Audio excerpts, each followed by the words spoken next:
Ante. And welcome back to the show. Yes, welcome back to the show. And in the background, we have waiting from the Hrvatski Vjesnik, celebrating 40 years, George Sabljak. Welcome to the show, George. And tell us, boys. Can you hear me? Yes, we can. Yeah, you must be partying. In the southeast suburbs of Melbourne, the home of the NPL2 champions. Dandy, you're in Dandy. As you can tell by the top, I think he's wearing it backwards there, yeah? Mate, that's your... It's your mirror, doesn't matter. Anyway, George, how you doing? How's things with you, mate? Good, mate. It's been a big week. It's been a huge week. You cross with me last Saturday. I don't know how coherent I would have been. Your boy did very well, aren't he? Thank you so much, George. How long have you been the editor at and involved with the Croatian Herald, George? It started off as I'll give it a go for 2 years. That was 2011. So yeah, 12. Is that 12 years now? Yeah, about that. Fantastic. Yeah, there's been a host of famous people like Taunchi come through the doors, and then you've had as well. You've been a David Davudovic. He started at the Vjesnik as well, didn't he? Yes. Yeah, there's been a few of these. I don't know if anybody knows or remember Alan Rados too. He started his career at the Vjesnik, and we've created some pretty good talent there over the years. And look, I think too, it's also worthy to mention that over the 40 years, we've only ever had 2, 3, 4 editors in chief. 2 of them are here in this podcast. Yeah. Which is an incredible effort, which means, there's not that much of a turnover in terms of the staff, and people get to know them in the community. And that's what really the Vjesnik is today. It started off as a political journal to, it was because back then there was a massive mission, anti-Yugoslavia, this and that, anti-Serb, this. And after the war was won, it was like, well, okay, we've got to attack somebody now.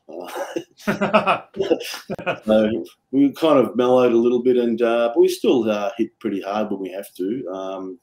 But now it's more of, I think, most people look at the Vjesnik as a journal, a document of documenting our history as a community. And you'd be surprised, and Taunchi would probably know how many people come to you years and years down the track and said, "Oh, look, my dad did an article for the Vjesnik, back in 1986. Do you guys have a copy of it?" And of course we do, because we've got archives. Just it's a bit of a head stuff to go and find it.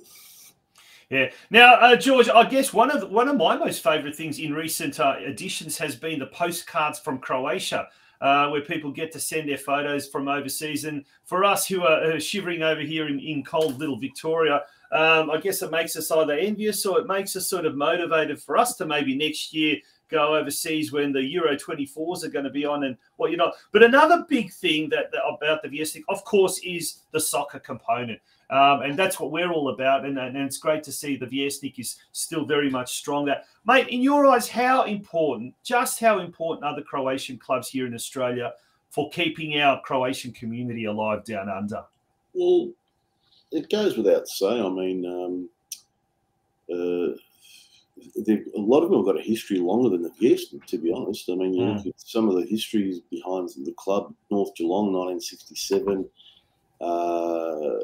Knights, I believe, 1953.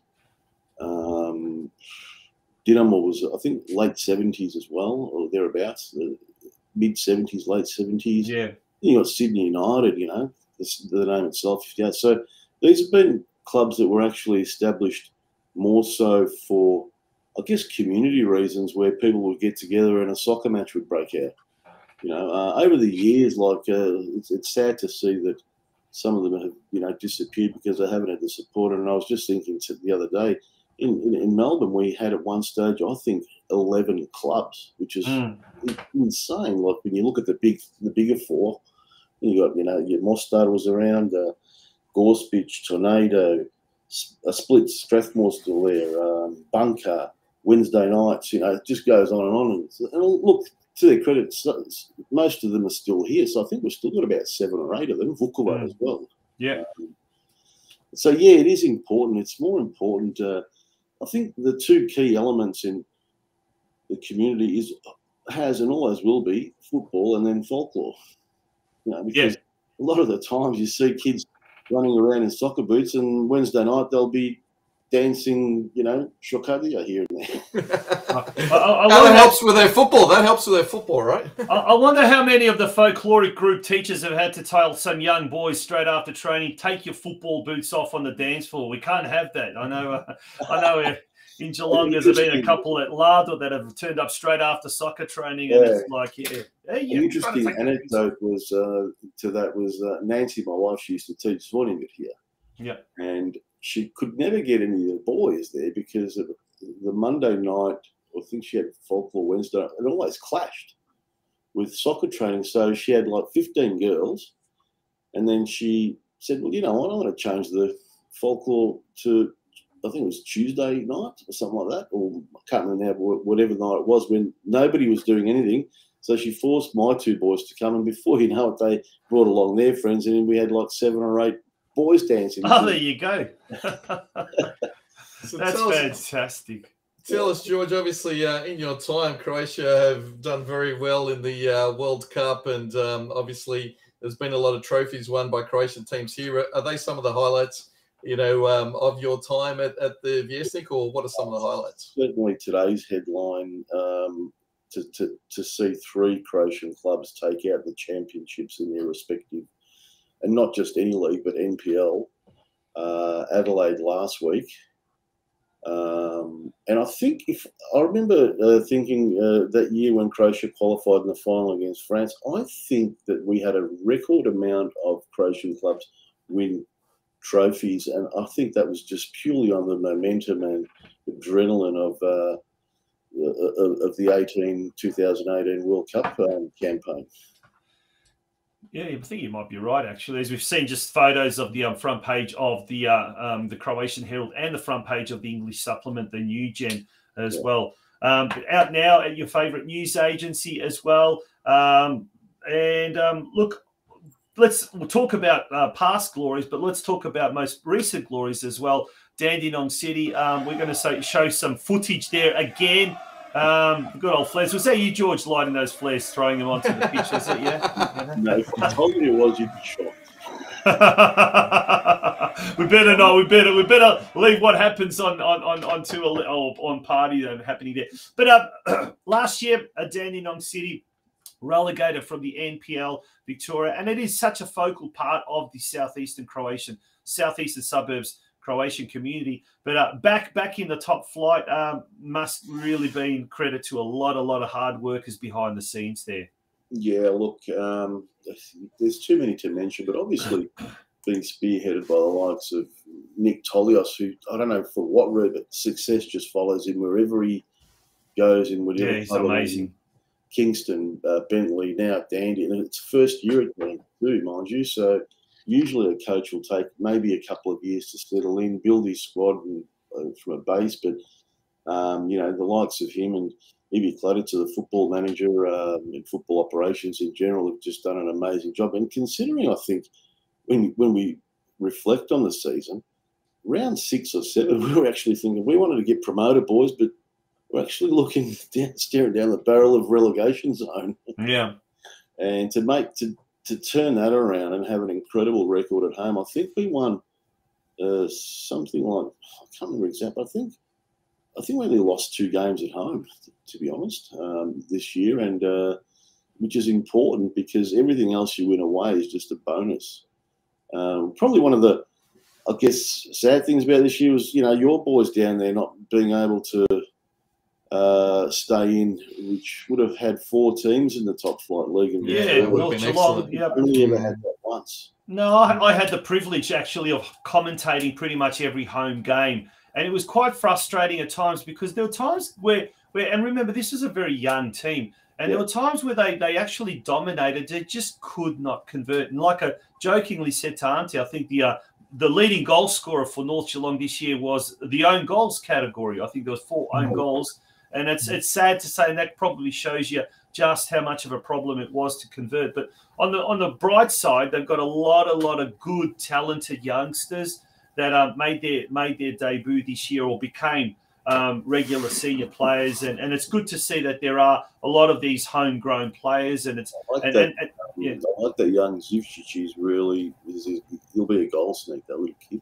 Yeah. Well, I know he was trialling at Hajduk Split Juniors, and he's just recently come back, so I'm not sure how he's gone, but might be good to get him on the show in coming weeks, Ante, just to find out how things went with him overseas. Yeah. And seeing that you've been quite close to this NPL too, we're fascinated by the crowds at Preston Lions. I mean, do you know what's going on there and why, they crush even a lot of NPL teams around the country with their crowds? And what are they doing there?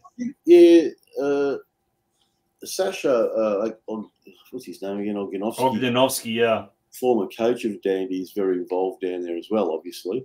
And look, they've just reinvented themselves over the years in terms of instilling a confidence. I think there was probably some, stale committee members there that have now been, gone or removed or sent packing. And there's a young mentality there of 30-something-year-olds. The president, I think, is barely just 40 or so, and they've instilled that confidence in themselves and in the game. And look, at one stage they were looking absolutely like a Monty for promotion. I'm not sure exactly what happened in terms of why the wheels fell off there. But we didn't defeat them. We went with one team that we didn't defeat. They beat us at home and away. So they were that good. And actually, that week when they lost to us, I don't think we lost a game after that, to be honest. We might have lost one, but I'm not sure. But after that game, they just went from bad, worse and worse, and to the end, to the point where they were actually, I was just kidding the other day, if the season went another 4 or 5 rounds, they'd be in relegation zone. There you go. Wow, that's amazing. Yeah. And well, it's just also shows how well, Dandy grew and the confidence grew, and they just kept going and won the premiership, which is fantastic. But it's true that it's not just home games. I mean, when we played them at Dandy City, I think they had well over 1,000 people that came. It was just nuts. That whole hill at Dandy City was full. That's terrific. That's brilliant. Great to see, honestly. And I know North Geelong will next year be coming up against George Cross, and we'll be coming up against Preston Lions. The only team that's unfortunately Brunswick Juventus, the Italians, they've now been relegated into NPL 3, but they are a shadow of what they once upon a time used to be. Wow. I think they've put an application in for the B League. Yeah, well, Preston, I think, has also put Preston an application. Yeah. So I think they're going on the back of the history of the whole, league and things like that. That they think they're probably. And look, I don't know what sort of support they'll get. I certainly know that with the Croatian community, if we had one team in the top league, they would get a lot of support, and would almost. I'm not saying we will go back to the NSL type crowds, but it wouldn't be bad to be more focused. Yeah, George, that's a good question, and that's something I wanted to ask you. I know when we had Melbourne Knights president Pavel Yusuf on early in the year, and he was quite honest. He was when I asked the question, do you think the Knights are sort of holding back because there's only so much you can do in the NPL Victoria competition, but when it gets to the National Second Division, that's when the community will sort of go crazy. Do you think a lot of these clubs, the clubs that we've just mentioned, but maybe South Melbourne's as well of this world, but more importantly, the Croatian clubs, do you think they're holding back a little bit because really there's not that much glamour, there's not that much glory in the local NPL Victoria competitions, really? Yeah, look, to an extent, I agree. I mean, in South Melbourne's case in particular, you just know Victory's going to lose half their support. That's just how it is. They'll all go to South Melbourne. We'll pick up the collective support from all of the other clubs that will support anything that's doing well. And, that'll obviously be the Melbourne Knights. And look to build strength in that as potentially a feeder club, feeder clubs to Melbourne Knights. This kid wouldn't want to be playing at a B League or national level. It's you look at the production of players back in the NSL days. You just don't see it now. It's just not there. I mean, I couldn't even name one, to be honest. Yeah, it's so true. Well, on Tuesday night, folks, we're expecting huge crowds at Knight Stadium. We're asking every Croatian in Victoria to turn up to Knight Stadium on Tuesday. The same on Saturday up in Sydney, and Wednesday up on the Gold Coast. It's going to be a chance for those 3 Croatian clubs to get on the national stage, and we certainly hope we're going to see some really good crowds. But George, once again, happy birthday, happy 40th anniversary. Not to you, of course, because you're only 21, but to the Croatian Herald. Just a quick shout out to the people that made this success over the years. My assistants, Susanna, yourself, obviously Tonchi, Burto, the late Tom as well. We can't, he was never forget. A pillar of the society. People still talk about him in that regard and hold him in that high regard. He was a lovely man. We wouldn't be where we are today, given the digital era, if it wasn't for the financial support of the Filipovic family. They've stepped in and said this paper needs to survive, not because of us, but because of the people that are in that age bracket that never or never will adopt the digital age. And, you better believe it, when somebody doesn't get their Vjesnik delivered, my phone rings. Of course. Believe it. Absolutely. Jeez, you must have seen a lot of technology. I mean, I remember when I started working with Australian Soccer Weekly, we used to type on electric typewriters, and then then we went to computers, and now you can do it from home. I remember the old office, the Vjesnik office, where George used to work as well. Yeah, well, it was silly because we were emailing each other in the same room, That's very true. It was amazing. Stop this, commute of an hour there and back every day and just work from home. Yeah, everybody agreed, and we said, well, look, we run radio shows from home, and it's probably that was the fallout from the COVID era, I guess. But now everything seems to be so mobile and so capable to be taken from anywhere on the road. And even in Croatia, the digital nomad revolution is sweeping the country, and people going over there and working. And you'd know too that we've got quite a substantial presence and editorial staff that does the paper in Zagreb. Yeah. So they provide content, the editorial, the graphic editorial, and proofreading, which has been a nightmare over the years because it's impossible to proofread and get the paper out. So we've got 2 people who are just sitting there looking for mistakes. Yeah. That's how when I pick them up. Those editions when Dalic was out in Australia were just absolutely fantastic, and a great tribute and some great photos in both of those editions. So well done. There's the front pages of this week's Vjesnik on the screen coming now. There you go. Get it out at your favourite news agency, and if your favourite news agent doesn't stock it, ask them to stock it. And make sure to get your hands on the paper. There's still nothing better than getting the old hard copy newspapers, leafing it over while drinking your coffee. The English section for those who don't read Croatian as well. Yeah, that's exactly right. George, thank you so much for joining us. Also at late notice, so we really appreciate it. Once again, thank you. Happy 40th anniversary, birthday, however you want to call it. Great milestone for you guys, 50 episodes, which is fantastic too. Good on you. Thanks, George.